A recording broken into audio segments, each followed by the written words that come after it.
In a local radio interview in July, you talked a lot about your business as an executive, and you said we should start electing people that we would hire. In Georgia, Herschel Walker, Republican Senate candidate, has lied about the number of children he has, about his business dealings. His ex-wife said he held a gun to her head and said, "I'm going to blow your effing brains out." In Arizona, the candidate Blake Masters called the Unabomber an underrated thinker. He said that al-Qaeda doesn't actually pose substantial threat to Americans. I mean, I've got a list of candidates here who've had some and said some pretty troubling things. Would you hire these people to work for you? Well, you'd go through each person, but I'm not the one doing it. It's the voters of those states are doing it. The voters of those states are going to make a choice. You're trying to help Senate Republicans and lead them to victory. These are your candidates. So, what's up, everybody? Major Retired Richard Ojeda here, and defending the indefensible.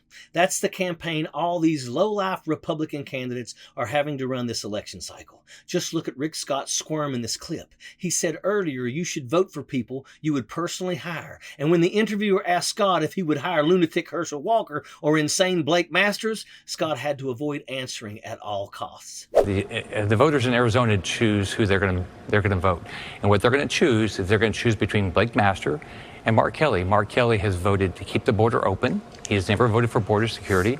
He's voted for the tax increases. He's voted for cutting Medicare. You know, he's voted with Chuck Schumer and with Joe Biden basically 100% of the time.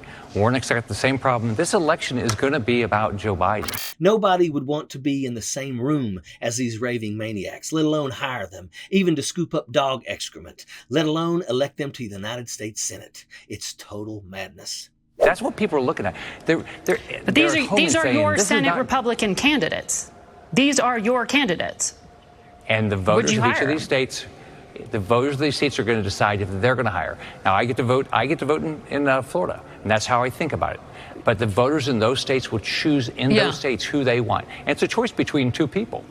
But look, all the Democrat nominees are basically Biden clones. Yeah. I mean, you know, and by the way, they won't campaign with Biden. But if you are, I mean, you would acknowledge that if somebody went in for an interview for a private corporation, these things would come up as red flags to HR.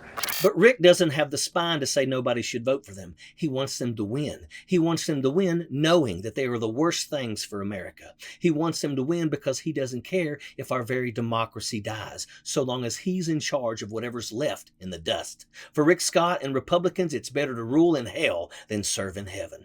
And nothing proves that point more clearly than this clip right here. Rick Scott will bend and sway in any direction needed to save face, even for his political allies, because it means securing more power for himself. And that, ladies and gentlemen, is the deal all Republicans made.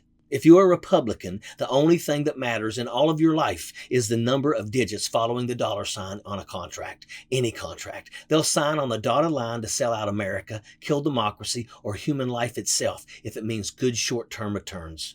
They sold out their entire party to Trump's warped fascism, and if they'll do that, you know they'll bend any which way the wind is blowing. They have no moral compass, and they've proved the Constitution surely doesn't guide them either. The only breadcrumbs they follow are dollars and cents into their own pockets. Every last one of them have proven this without a shadow of a doubt. Any campaign they're trying to muster for 2022 is nothing more than a hollow con. They've literally got nothing. You don't hear a whisper of a policy proposal or anything remotely resembling a rational argument. Look, when Herschel Walker and Blake Masters are your United States Senate candidates, it speaks just how far gone your political party is. There are countless people in our country who would be awesome representatives of our nation in the Senate. Yet in the eyes of the Republican Party, Herschel Walker is seen as the most qualified. Think about that. It's time for everyone to reject the ridiculous nature of the Republican Party once and for all. I mean, we've long marveled how this party exists and attracts any votes from the American working class, but now it's an absolute laughing stock.